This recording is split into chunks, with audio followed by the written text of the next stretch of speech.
Guys আমি গেছিলাম আমাদের বাঁকুড়া জেলার এক বিখ্যাত মেলাতে, আর সেই মেলায় গিয়ে যেটা হলো, বলছি ওয়েট গাইজ, বেশ কিছু বছর আগে একটা মোটর দিয়ে সাইকেলে চেপে ওই মোটর সাইকেলে চেপে গেছিলাম একটা মেলাতে। আর মেলাতে আসতেই দেখি সেই লেভেলে ভিড়, মনে হয় আমি মেলায় আসছি ওই জন্য এত ভিড়।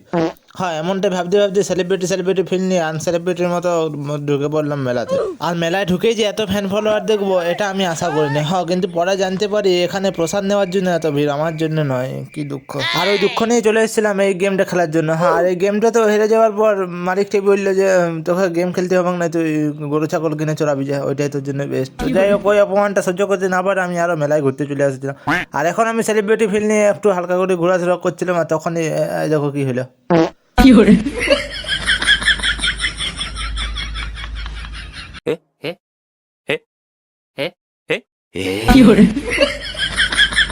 তো গাইজ, একটু পাবলিক রিয়াকশন নেওয়ার পর আমি চলে এসেছিলাম আমাদের এই মেলার পাশে যে নদী আছে ওই নদীতে। আর ওই নদীতে এখনো মুড়ি খাওয়া দাওয়া চলছে, কারণ এই মেলার নামই হচ্ছে বাঁকুড়ার বিখ্যাত মুড়ি মেলা। আর এটার বড় ভিডিও ইউটিউবে দেওয়া আছে, এখানে ক্লিক করে বড় ভিডিওটা দেখে নিতে পারো।